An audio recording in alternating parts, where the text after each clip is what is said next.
Would you sell out your friend for $5 million? How about someone you just met today? How far are you willing to go? These are the recurring ethical dilemmas contestants of the Beast Game show face almost every round. There's a lot of clowns that want to donate the money. I'm buying jet skis and gold chains. I will die for this. I will die for $5 million. In most cases, they are faced with the challenge of choosing between being ethical and sticking by their morals even through the toughest of times, or throwing all of that aside for $5 million. It's honestly one of the craziest shows on TV right now.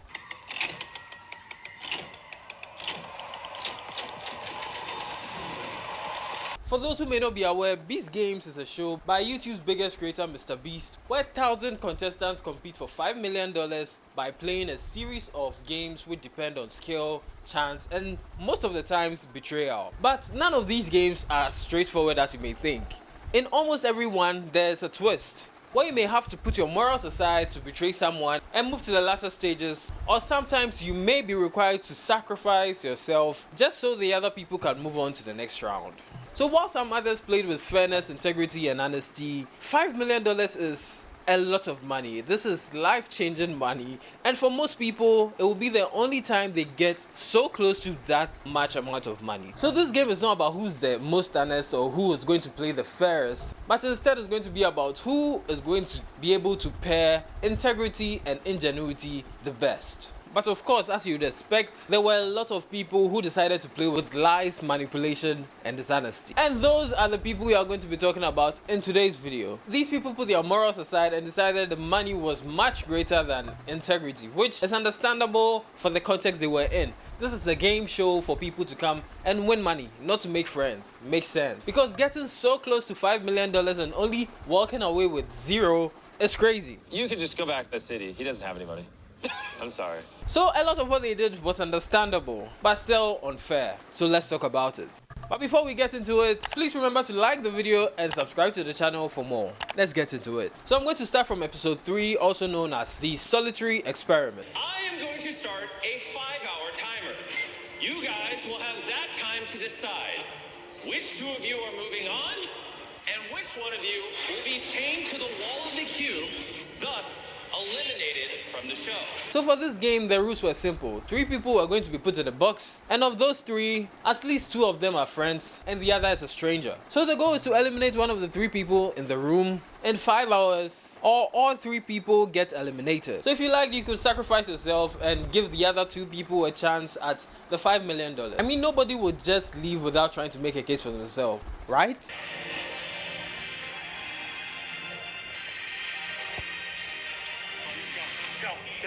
Why would you just go? But most of the other players came up with very creative ways to eliminate one person. There were coin flips, rolling dice, and playing a game of Uno. You know, just fair, logical ways to select somebody. But there was this particular group with 2 friends and a stranger. And these guys were playing a game of Uno to determine who would be eliminated. And it was all good until one of the friends finished first and secured a spot for herself. So it was now a game between her friend and the stranger she only met a few moments ago. She helps her friend cheat, and he won. So now this lady has to cuff herself and cement her elimination. But guess what? She had figured out their plan all along. And as a punishment, she decided, you know what? I'm not going to eliminate myself. Instead, you're all going to pay for your sins. We are all going home. Sweet, fine justice. There are so many honorable mentions and I could go on and on and on. But the worst of them all is the Habibi brothers. Now, if you watched the show, you know what I'm talking about. These guys are some of the most manipulative people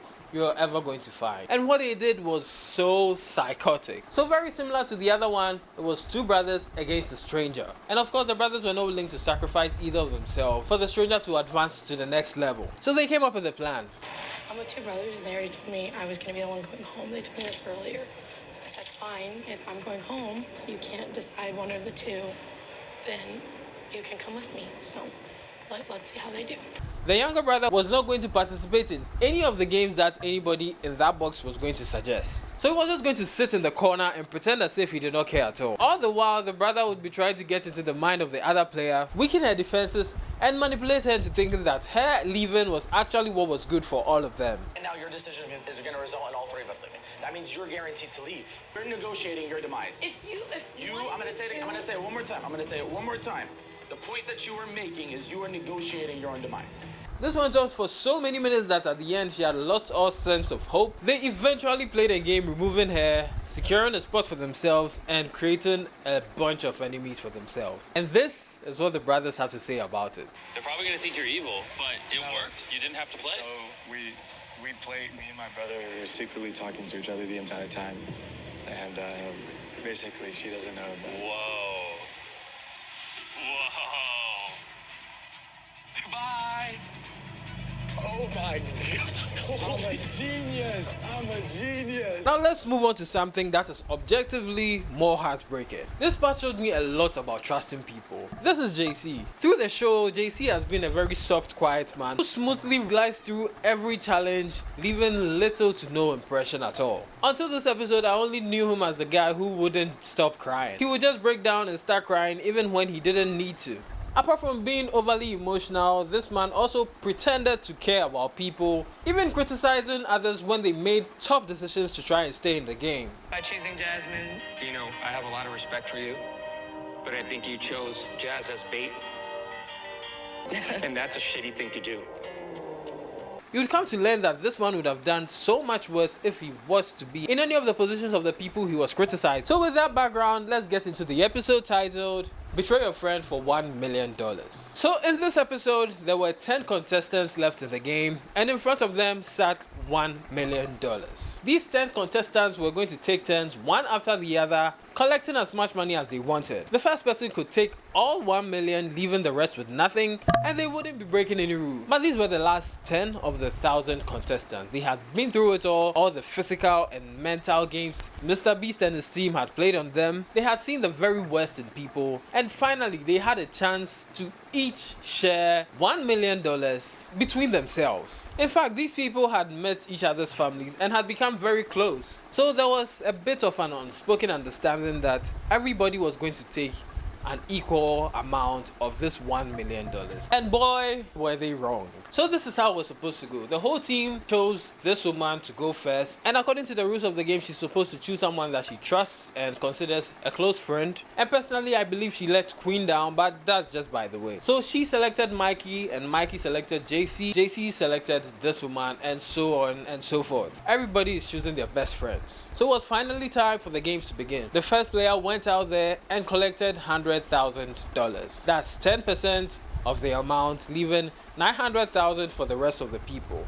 Now each of them can take 100k and everybody would be fine. Amazing. Then the second person, Mikey, also went in there, but he had a different amount in mind. Instead of choosing the 100k, this man decided to take $223,000 for himself. Why? $123,000 because it's my birthday, February 23rd. He opened the gates for everyone. The floodgates are open. And this changed everything. Enter JC. It was time for him to come and take his share. And he had selected this woman who he claims to like very much and is in fact one of his favorite people in the game. JC, I trust more than anyone here because he was in my red cue box challenge with me. In such a short amount of time, I've grown to love you guys. Thank you, you were my daughters. Until you said I want to take care of you. But I don't know what to do right now. I want to leave something for Emma. So what do you think at 566? How much are you taking for yourself? So ideally this man was going to take enough money for himself, also leaving some for his very close friend and the rest to share. Can you guess how much JC took? Well, I'll let him speak for himself. I'm going to take $650. Whoa! Okay. JC, I trust more than anyone here. $650,000, leaving $27,000 for his best friend and the other 5 contestants. It was one of the most brutal and unexpected things I saw anybody do on that show. His personality and how he had gone about the show, barely getting noticed by anybody throughout, to grabbing $650,000 of the money that everybody was supposed to share, was something that genuinely surprised me. I wonder how the show and the decisions the players made is going to affect them in their real lives. If people are going to trust them less because of the decisions they made on the show, what kind of madness is going to ensue in the final episode? If this guy here made the worst decision in television history by trying to increase the prize pool to $10 million, and who is ultimately going to end up with the prize. So who are your picks for the worst players in the games? Let me know below. and share with me who you think will win the $5 or $10 million. Thank you for watching. Please like the video and subscribe if you enjoyed. I'm trying to hit 1,000 subscribers, so subscribe if you haven't already. Thank you, and I'll see you another time. Bye.